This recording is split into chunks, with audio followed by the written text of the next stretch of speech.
Hey viewers, welcome back to my channel. I'm Renee, if you don't already know, and I am in the process of interviewing nurses and healthcare workers that have worked at bedside during the COVID pandemic.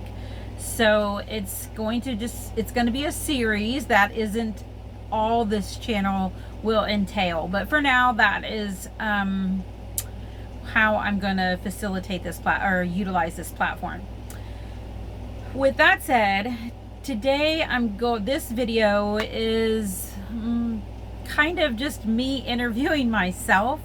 The videos going forward from here will be myself interviewing other workers who feel like they want to tell their story and I will let them tell you why they want to tell their story. But for me, I'm going to go ahead and just kind of work through some of the questions that I'll probably be using as a guide to interview other nurses. So with that being said, as I already said, and I think you know, my name is Renee. I am an RN that has worked predominantly ICU for the last 16 plus years. I have done a few other things, and I am also now a life and a health coach. So for me, I had when at the beginning of the pandemic, I'd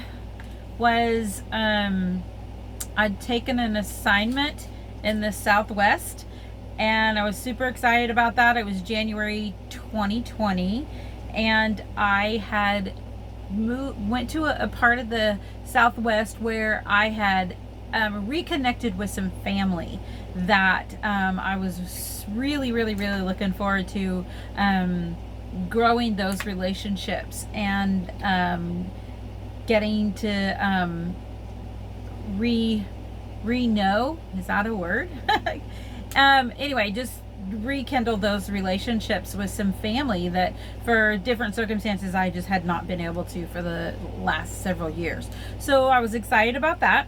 I'm an avid hiker and I love to hang out outside with my dog, so I was super excited about that. Spending the winter somewhere warm and with some good weather.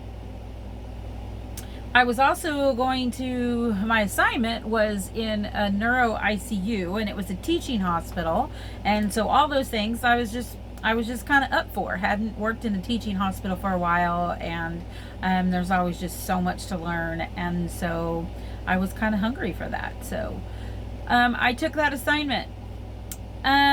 Let's see.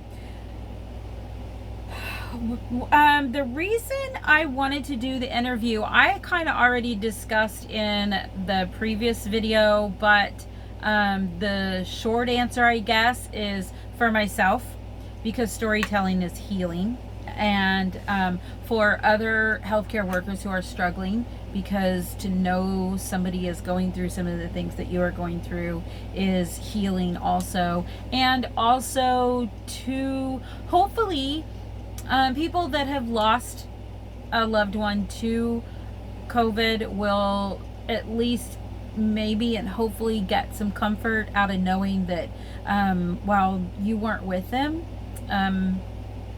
we were doing the best we could to stand in for you, and that was really important to us. So so that would be the reason that I'm doing the interview. If I was only able to use one word to describe what it was like in the hospital working the pandemic, that word would be war. It 100%, that is the one word, if I could only use one, that I would have to use to describe. It was literally straight out of a war zone that you would either have experienced or have seen on TV, or all that. So war, that's the one word. Do you think you realized how bad it was going to get in the beginning? I don't think any of us saw this coming. I know One of my best girlfriends was a infectious disease nurse during the pandemic, and I mean, she kind of that mindset. You know, she probably caught on to it faster than I did, how bad it was going to get. We even tried to figure out the other day, when did I realize it was getting bad? And I don't. It's like I went from it's like I almost can't even recall February of 2020. I'm not sure, but so the answer is no. I didn't know it was going to get that bad. So tell me your thoughts about PPE, especially in the beginning. That was the first huge struggle for me. Something kept coming to my mind every time I would go to work and I'd see the situation that we were in with PPE, and that on a previous assignment, I literally asked our nurse educator and our ID, or infectious disease nurse, if I could reuse N95, since I was just going in and out of that room with it, and because I didn't have, you know, I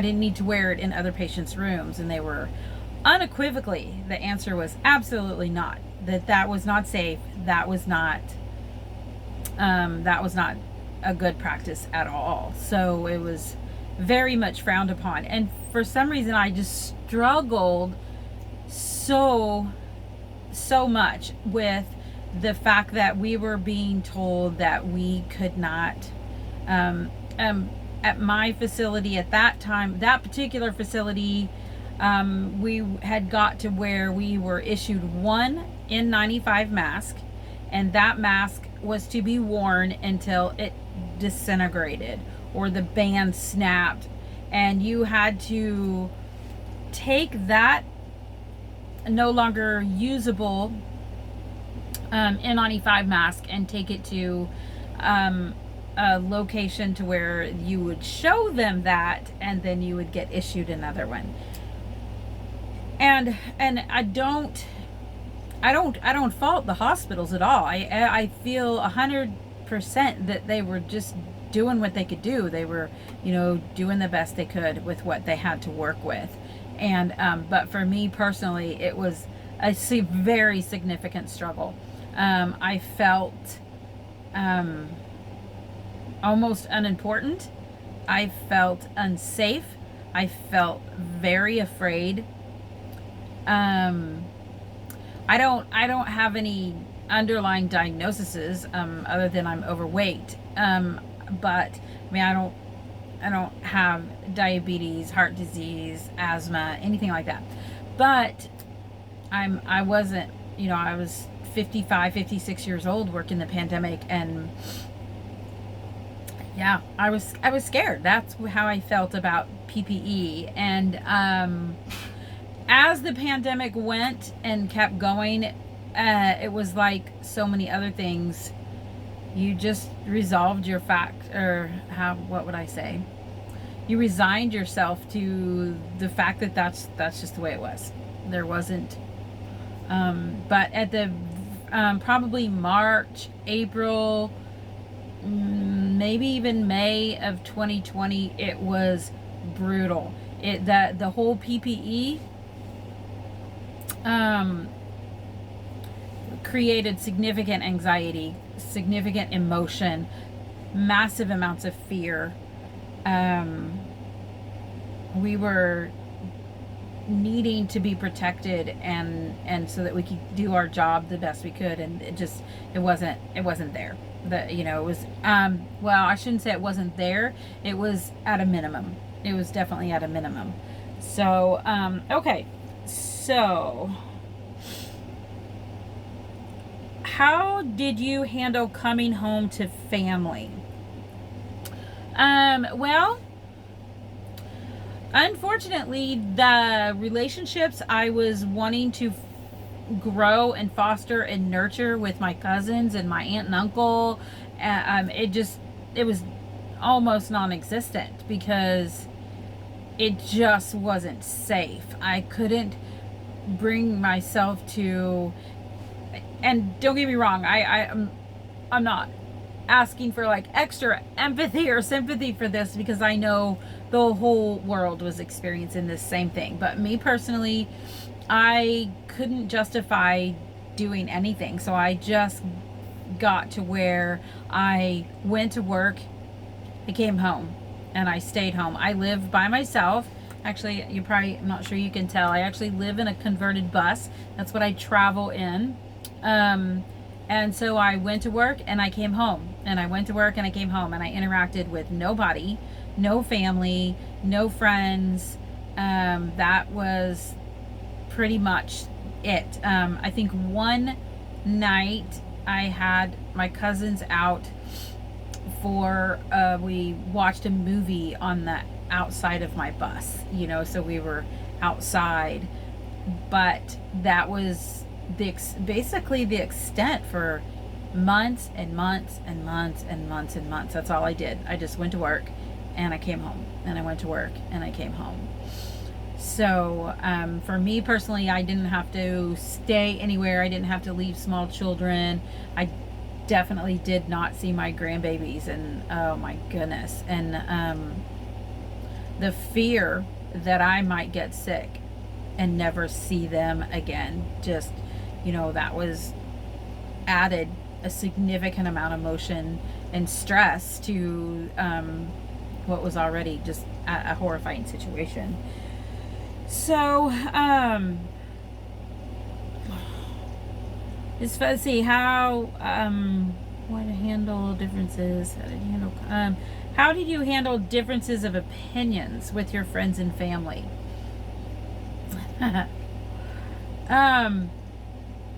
I think gracefully. I think cautiously.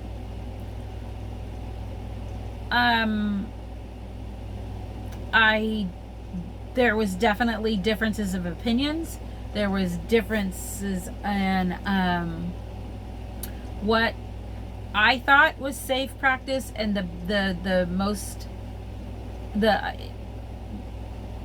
well, I'll just leave it at that. There was definitely differences of opinions, and I tried to just very gracefully. I was fortunate in that I probably only had a couple pretty intense discussions.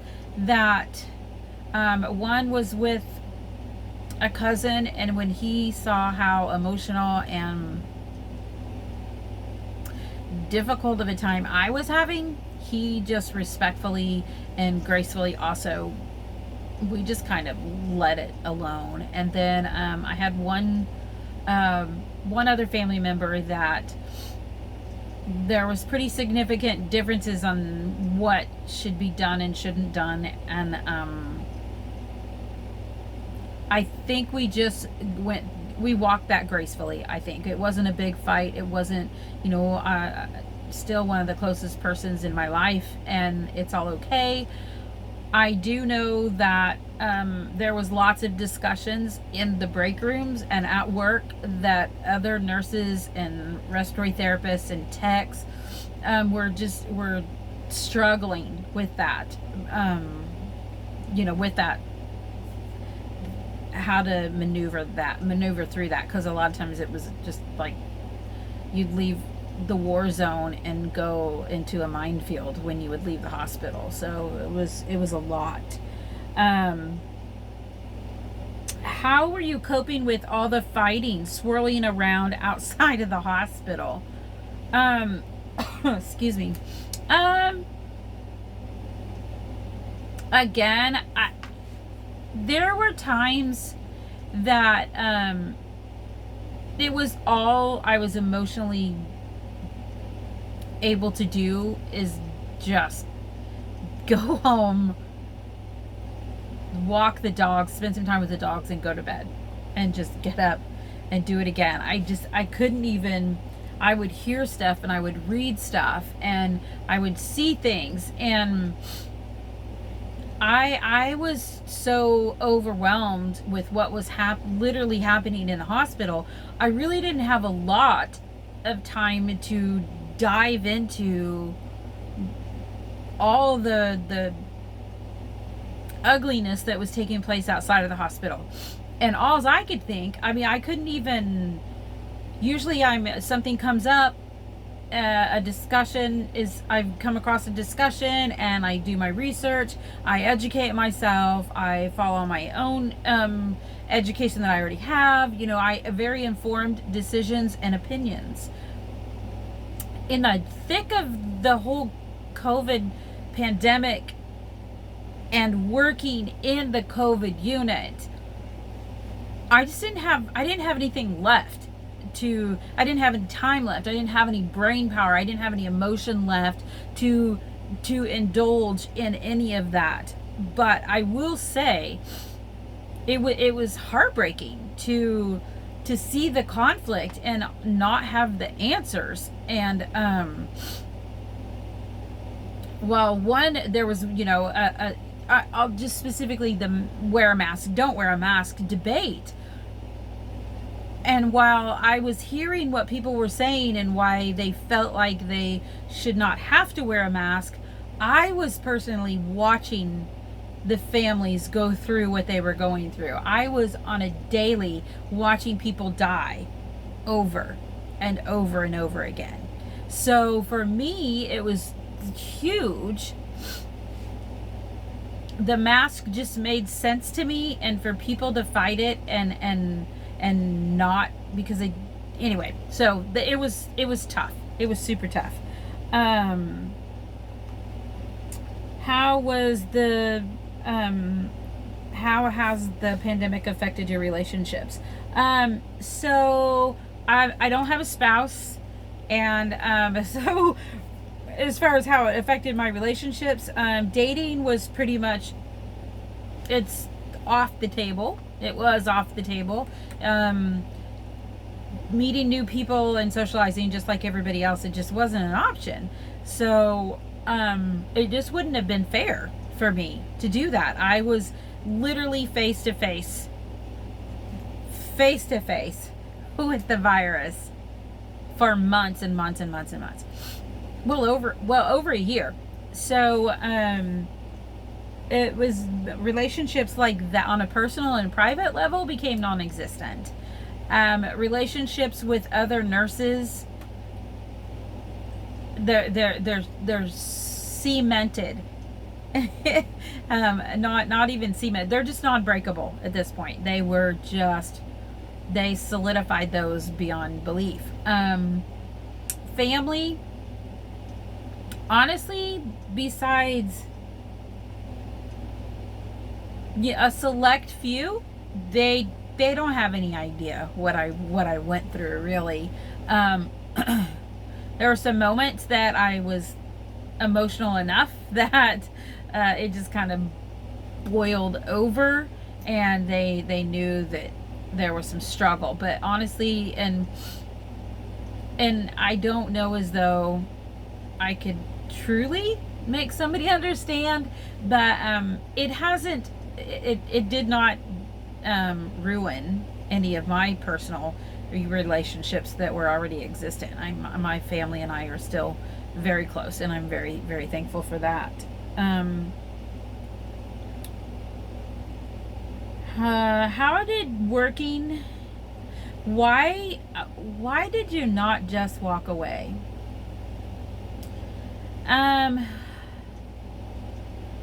I'm going to be really honest and say that it wasn't for lack of want to. Sometimes you absolutely wanted to be like, hell no, I'm absolutely not going back there again. I'm not going to do it. I cannot. But what I really couldn't do is walk out on my colleagues and walk out on the other healthcare workers who were doing the most humanitarian thing I have ever witnessed. And I was so broken over what the families were going through, and I was so broken over the severing of the bonds between a sick family member and family members. I just, as much as I wanted to run from that pain and that just so gut-wrenching pain, but I couldn't do that to the families, couldn't do that to the patients. I kept thinking about all the families that were dropping their loved one off at the ER to never see them again. So to walk away and not continue to stay in that fight to bring some type of grace and tenderness and human contact with the patients as they were dying, and finding ways to be emotionally strong enough to walk with the families on FaceTime, Facebook. Literally one time we couldn't figure out how to get a family connected to their loved one, and I just had a feeling that the family needs to talk to this patient. They're not gonna have that opportunity to ever do it again in person. They need this. They have to have this. I have to find a way to give this to them. And I added, which is really frowned upon, I added a family onto my personal Facebook because they didn't have iPhones, therefore they couldn't FaceTime. So I added them on my personal Facebook. I took my phone in the room. I let the patient, I signed onto FaceTime or Facebook video chatting, and connected with that patient's family, and they were able to talk to that family member, and she eventually did pass. So to step out of the game when that's what we were doing, to step out of game is a really bad choice of word, but to step out of that environment and walk away from my own health wasn't something at that time that I could do. I could not turn my back. I wanted to so bad. There were literally times that I'd be driving to work talking to other nurses, the only other people that were really getting it at the time, what we were going through, just sobbing, almost in hysteria on my way to work, because I did not want to go. I didn't want to see anymore. I didn't want to hear anymore tears and crying and stuff through phones and videos, and I didn't want to look in patients' eyes anymore while we were intubating them. I didn't want to be the last person they saw. I didn't want to do it anymore. But I just couldn't walk away. I couldn't I don't think I could have lived with myself if I had just bailed. I will say, after 9 months, I did 2 contracts at that hospital. I stepped away. I wanted to focus 100% on my coaching company, and I just needed to not be doing that anymore. And I took a month off, 2 months off, and I kept getting calls asking if I would take assignments, and it just, at that time, it wasn't a great time to be pushing my company because of the pandemic. And so I took another assignment thinking it's going to be okay. It's this, I can do this one. This is just a little hospital that, it was worse than the last 9 months had been. It was absolutely way too many patients for very few, not enough nurses. Literally entire families were dying in this little hospital. Yeah, it wasn't better. It was way worse. Are there any patients or experience that you feel you'll never forget? Sure. Absolutely. A 34-year-old whose mama almost daily would call and beg her daughter to fight and live and not give up. And she did. She fought. She fought. But we weren't able to save her. That, I will never forget that mama's pain.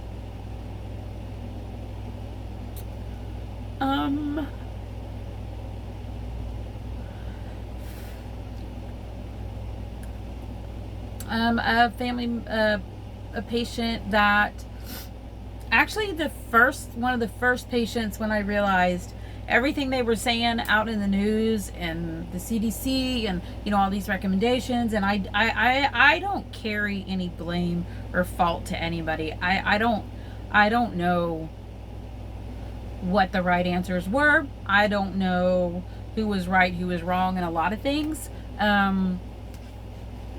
More so because I was doing what my part was, and my part was to fight at bedside. And that's all I could handle. So I stayed out of a lot of it. I mean, yeah, I read articles, I listened to some things, but I'll never forget a person that 44 years old, no comorbidities, no underlying conditions, relatively fit. I mean, he wasn't morbidly obese or anything like that. Him and his wife got COVID. She did okay at home. And we had lots of conversations per FaceTime and, chats, video chats. And I still remember him saying, I'm scared. He didn't make it.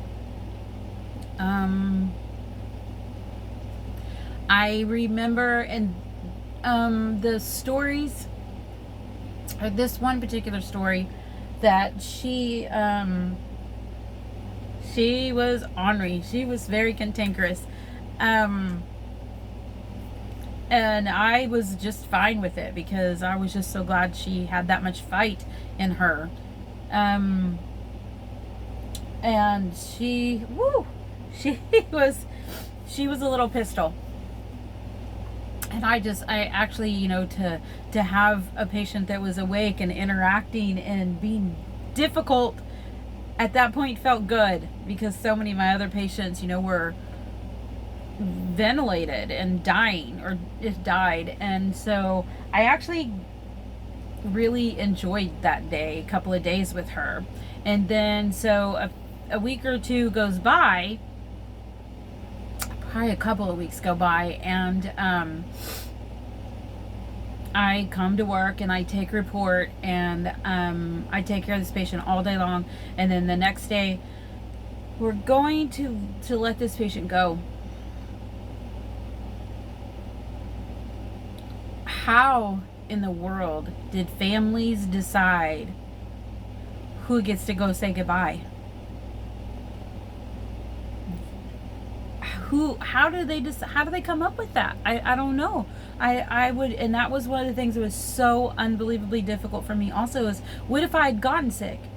What if I had gotten COVID? And how in the world? I have 5 children, 2 sisters, 4 grandchildren, a daughter-in-law, son-in-law. I mean, I just can't. Which one of them was going to be the one that had to or got to come say goodbye? It was brutal. And this family decided that 2 of the grandchildren would come say goodbye. So they come around the corner, and we used to, when we would see family, the whole unit would just, every hospital I worked at, they would just it would just get silent, because we knew if we saw family, it was because we were losing another one. And the family walked around the corner, and when the grandson saw it, he's like a 6'3" young, strapping, healthy young man. He saw his grandma and he hit the ground. I mean, he went to his knees, and I thought, oh my gosh, I can't do this again. I can't help him again. But I did, because that was what we were doing, and I couldn't bail on them. So they went in, they spent, they took their time, you know, they spent their time with their grandma. They said whatever they needed to say, and I walked them to the exit door of the ICU, knowing as soon as they went out the door that the next thing that I was going to do is find my respiratory therapist, and we were going to go compassionately extubate, take the breathing tube out of their grandma and let her go. And I could barely walk back to that room because I kept thinking what it must be like to walk away from somebody that you love more than anything in the world, out of a hospital, you know, through those long, scary, cold halls, and walk out into the fresh air. How do you just walk away and you know that your loved one is upstairs dying? I cannot wrap my brain around it. So we moved forward with what we do, and we compassionately extubated her. The respiratory therapist stepped out of the room, and I just went about my business of disconnecting IVs, comforting the patient. And one of my colleagues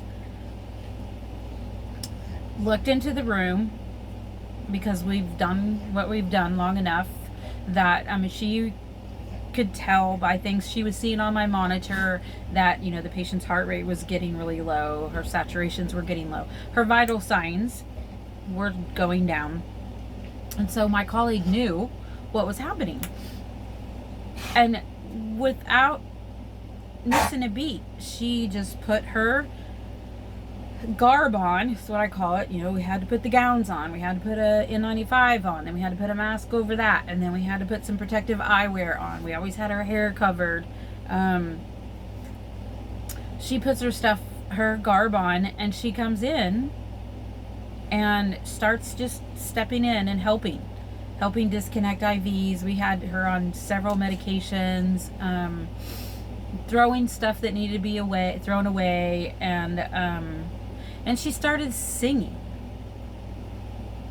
And so I started singing. And so we sang, and we, caressed her hand, we stroked her hair, we comforted her, we did what we thought her family would do if they were there. We talked to her, and we told her it was okay, and, you know, we're so sorry that we couldn't save her, and that her family loved her so very much, and she was so brave and fought so hard. All those things. And we just sang, and we sang, and we sang. And at one point, she looked at me and said, I don't remember any more songs. So we started all over, and we started singing the same songs over again, just so that the atmosphere as this patient took her final journey was hopefully peaceful. And I heard Biden one day say to the camera, and this was actually in my last video of one of the reasons I want to do these interviews, and I saw, and he said that your family died alone. And I just want, if nothing else comes out of these videos, I want people to know that your family members did not die alone. I'm so sorry you couldn't be there. But we tried hard to stand in for you.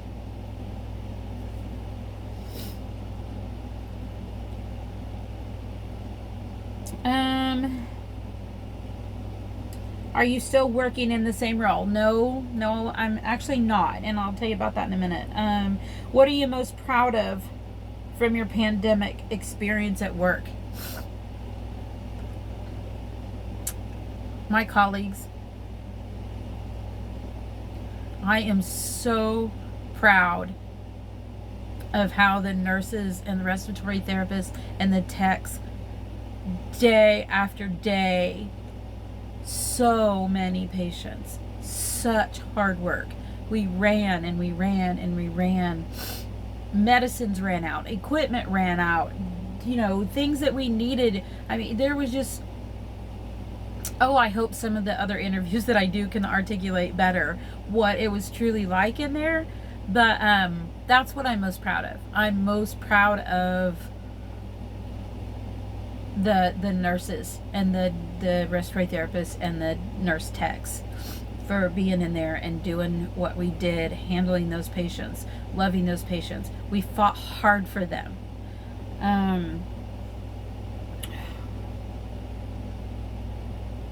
Is there anyone you want to give a big shout out to? Kara, thank you for coming in and singing with me. And what is next for you? So what is next for me is I have at this point stepped away from bedside. I want to continue finding ways to help nurses recover, and I want to advocate for nurses and find ways to support and rebuild, because so many nurses are broken right now. They're hurting. Yes, we're excited that the world is coming, trying to bloom out of this dormancy that we were in because of the pandemic. But as you all and people go back to trying to find normal again, now we're face to face with the emotions and the feelings that we had to just bury while we were going through this and while we were doing our jobs. So I want to be a part of helping nurses and nurse techs and new grads, nurses that had just graduated nursing school and were just baby nurses, and this is what they walked into. So that's what this channel is about for me right now, and then I just want to move forward with coaching people, my niche, and the best client for me to coach. I believe I excel the best as a coach is when I'm working with somebody that's trying to move past something and is ready to lay it down and move on. And so that is what I'm hoping to do with my coaching, and work with clients that are ready to move on, and help nurses see that they deserve to find some peace and blessings and comfort after what they've done for our country and across the world. So with that said, I'm gonna go ahead and sign off here and prepare for more interviews. I'm super excited about some of the people that are wanting to tell their story, and if you know anybody that wants to, or that wants to participate and just simply wants to tell things, wants to talk about stories and share the brutality and the amazing stories that also can be told about what has happened over the year plus of the COVID-19 pandemic. All right, everybody, take care.